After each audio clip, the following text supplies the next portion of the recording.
But it ain't about how hard you hit. It's about how hard you can get hit and keep moving forward. How much you can take and keep moving forward. Des personnages cultes, des films d'action, un visage historique, Sylvester Stallone est plus qu'un acteur, c'est une icône à Hollywood. À 73 ans, il rempile dans le rôle de Rambo, l'occasion de revenir sur sa carrière dans Walk of Fame.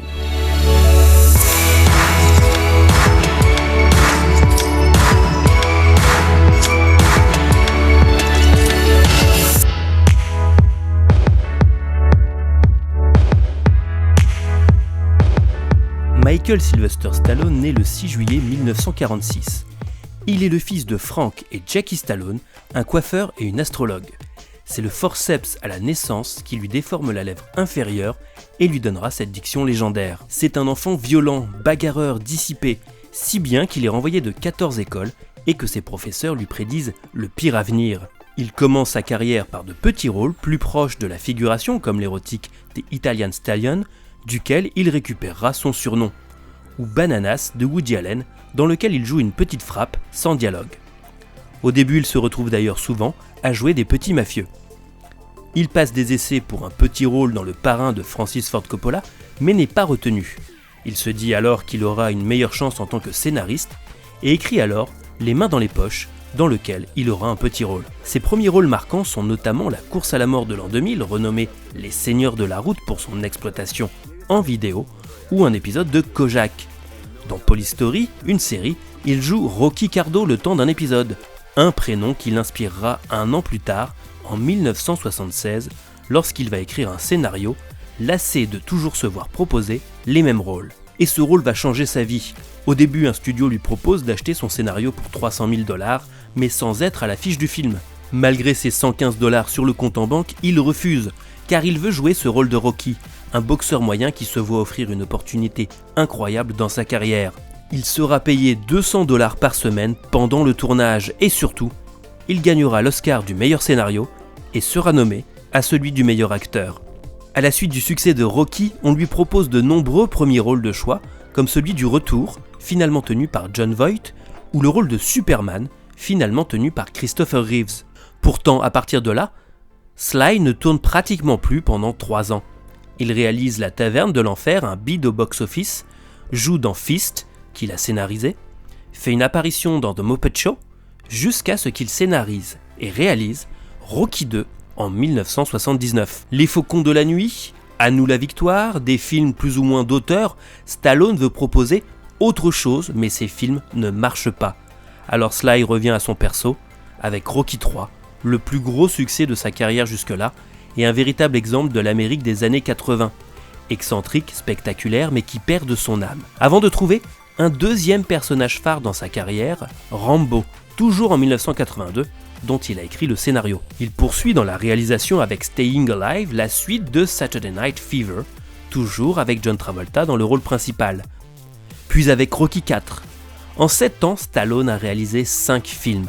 Difficile de croire qu'il ne reviendra à la réalisation que 20 ans plus tard, pour Rocky Balboa et John Rambo, les reprises de ses personnages fétiches. Entre-temps, New York Cowboy passe totalement inaperçu, dans lequel il chante en compagnie de Dolly Parton et reste méconnu dans sa filmographie. Rambo 2 devient son plus gros succès et Rocky IV le maintient sur les bons rails. Il y ajoute Cobra, Over the Top le bras de fer, Haute sécurité et Tango et Cash pour s'imposer face à Arnold Schwarzenegger comme le vrai total package des films d'action des années 80. On lui propose entre les années 80 et 90 de nombreux rôles à contre-emploi qu'il n'accepte finalement pas. Basic Instinct, le rôle de Michael Douglas, ou Pretty Woman, le rôle de Richard Gere par exemple. Le monde change et le début des années 90 est très compliqué pour Stallone, avec un Rocky V caricatural et un nouveau genre dans lequel veut se lancer l'acteur, la comédie. Arrête où ma mère va tirer est descendu en flèche par les critiques et ignoré par le public, tout comme l'adaptation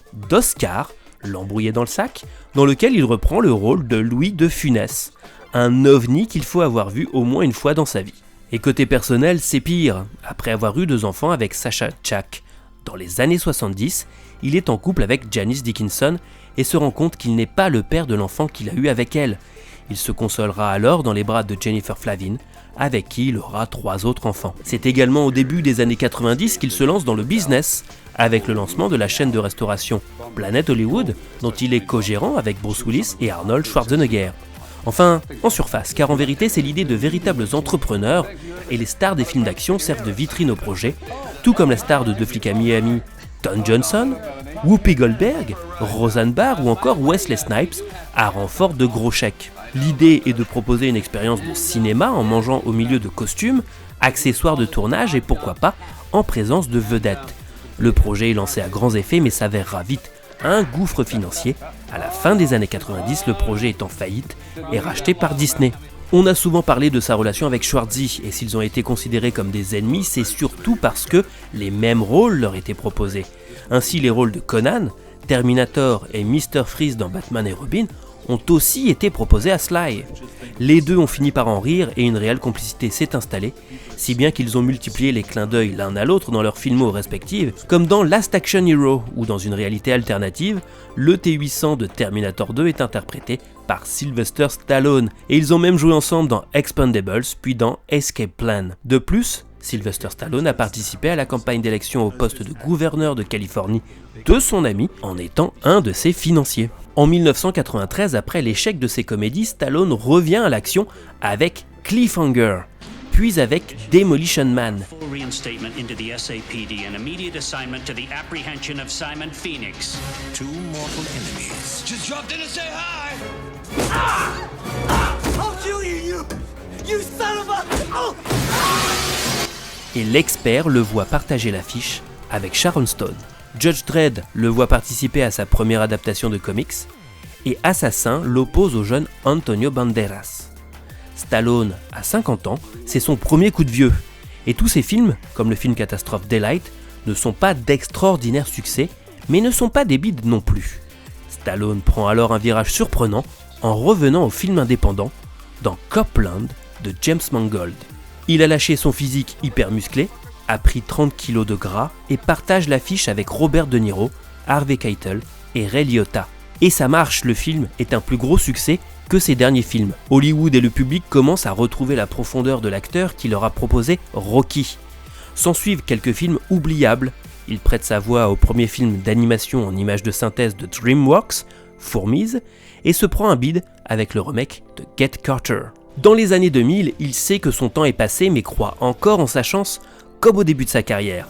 Il scénarise un film sur les courses de voitures, Driven, et veut en faire le Rocky de la course automobile, mais c'est un échec. Des réalisateurs cultes s'intéressent à lui, comme Quentin Tarantino, qui lui propose le rôle principal de Boulevard de la Mort, finalement tenu par Kurt Russell.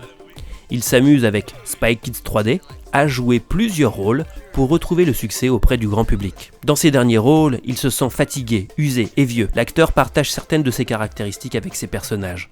Il commence à se sentir dépassé. Alors, il propose de ressortir de la naphtaline deux personnages que le public n'a pas vus depuis 15 ans, Rocky et Rambo.